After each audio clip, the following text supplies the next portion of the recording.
सोमोन्दै मा दिनै 30 अक्ट'बर खोब गोजोनथाव बाथ्रा चिरां जिल्ला बेंगिरि हिसाबै 2003 मायथाइयाव बड' एकर्ड जादोंमोन।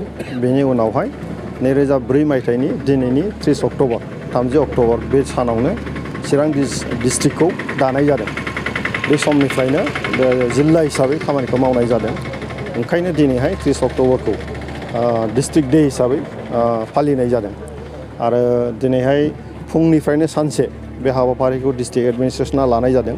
बेवहाय जों बयबो बाहागो लादों।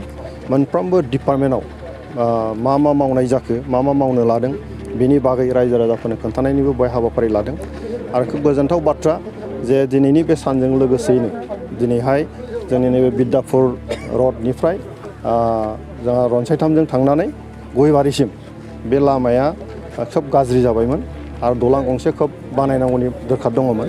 नैबे लामाखौ दिनैहाय बानायनो थाखाय जों बेखेवनाय जाबाय। आरो बेवहाय जोङो जिल्लानि बेंगिरि आरो जिल्ला पुलिस प्रशासननि SP बिथांमोन ज' दंफैयो। गासैबो रायजो राजाजों ज' दंफैयो। आरो आं खोब गोजोननाय मोन्दों। बे लामाया गोबाव समनिफ्राय बिराद गाज्रि जाबायमोन। दिनै बेखौ खालामनो थांगासिनो दङ आरो बे जाफुंनो थांगासिनो दङ। दा बेयो मोनसे चिरां जिल्लानि रायजो राजाफोरनि थाखाय गिफ्ट जे दिनैहाय जिल्ला गायसननाय सान फालिनायजों लोगोसे बे मोनसे गिफ्ट होननानै आं सानो। गतिके बे सानाव गासैबो चिरां जिल्लानि आइ आफा रायजो राजाफोरखौ आङो गोजोननाय बावहरो जे बयनिसिमबो आंनि खुलुमनाय सिबिनायखौ बावहरो। जोङो चिरां जिल्ला दानायनि जे बेकग्राउन्ड बियो एसे आलादा। बेवहाय सरकारा बबेबा जिल्लाखौ गावनो डिसिसन लानानै दानाय जायो। नाथाय चिरां जिल्ला, बाक्सा जिल्ला बे मोननै जिल्लाया बड' एकर्डजों सोमोन्दो लाखिनानै सोमजिनाय जिल्ला। दा बे जिल्ला गायसननायाव जोंनि आन्दलनकारिफोरनि बेवहाय जगदान दङ। आरो 2003 मायथाइयाव जे BLTजों जि मोनसे सुक्ति जानाय जादोंमोन, बेनि गेजेरजों बे जिल्लाया सोरजिनाय जादों आरो दिनै सोलिगासिनो दङ। आरो फैबाय थानाय समावहाय जिल्ला हिसाबै जों गोख्रोङै दिनै गायसननांगोन। आथिखालाव आं मिथिनायाव दा ओरैनो राउन्ड फिगाराव जुदि जों बुङो 5 लाखसो सुबुं दङ, बिभिन्न जाथि जनगोष्ठी दङ। आरो 5 लाख जनगोष्ठीनि जौगानायनि जे हाबाफारि बेखौ जों जिल्ला हिसाबैनो नोजोर होगासिनो दङ आरो नोजोर होलांबाय थागोन। जोंनि सोलोंथाइ दिगाव, लामा सामानि दिगाव, आबादारिफोरनि साइडआव, जोंनि आइजोफोरनि जौगानायनि बिथिङाव, उन्दैफोरनि जौगानायनि बिथिङाव, गासैबो बिथिङावनो जोङो जौगानायनि हाबाफारि लानानै दिनै मावगासिनो दङ।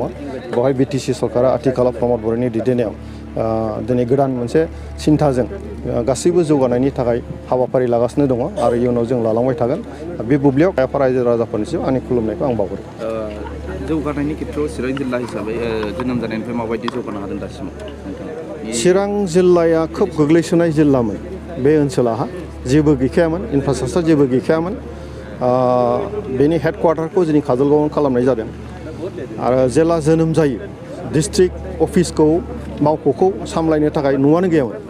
बे समावहाय जोंनि दुलाराय बर' फरायसा आफादनि काजलगाव आन्सलिकनि जि मोनसे कमिउनिटि न' दंमोन, बेखौनो जों हगारनानै होदों आराम्भनि थाखाय। दा बेनिफ्रायनो दिनै सोलिबोबाय थानाय जादों।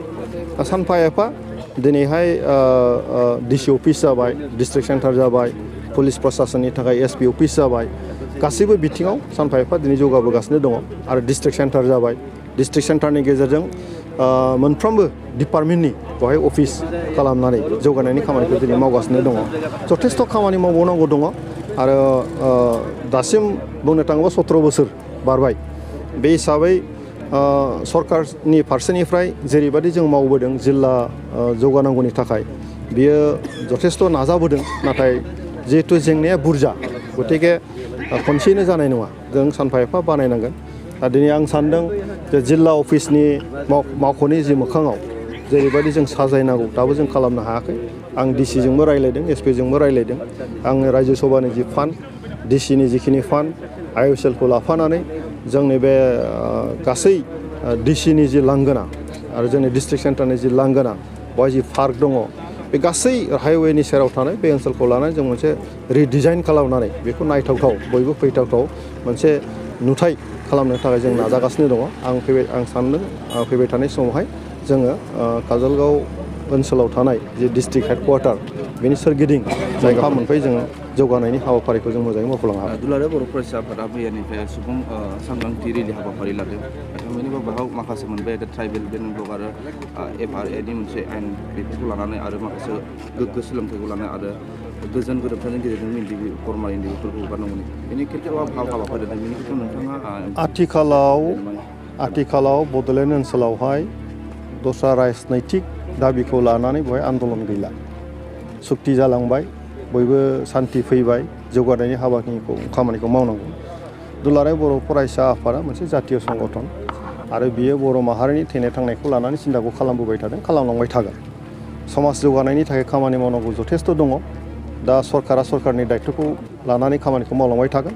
दा दुलाराय बर' फरायसा आफादा जातीय संगठन हिसाबै समाजनि बायदि बिथिंखौ नोजोर होनानै सांग्रांथि लाबोनाय खामानि मावनाया बिथांमोननि दायित्व। बे हिसाबै बिथांमोना मोनसे एजेन्डा लानानै बे रेलिखौ खालामदों। आङो गासै रेलियाव बाहागो लानाय दुलाराय बर' फरायसा आफादनि दैदेनगिरिफोर दिपेन बर' बिथांनि दैदेननायाव गासैबो दैदेनगिरिफोरखौ आङो आंनि फारसेनिफ्राय साबायखर बावो आरो मोनसे बेस्ट उइचेस आं हरो जे बे रेलिया मोजाङै जाफुंसारथों आरो थार ओंथियाव रायजोफ्रा सांग्रां जानो हानाय मोनसे खाबु मोनथों आरो जिखिनि एजेन्डाखौ लानानै बिथांमोना खामानि मावदों बेयो निस्सय जाथियाव प्रयजन दङ। गतिके आं मिजिंथियो बे बागै रायजोफ्रा सांग्रां जागोन आरो इयुनाव बायदि बिथिङाव खामानि मावनायाव मदद होगोन।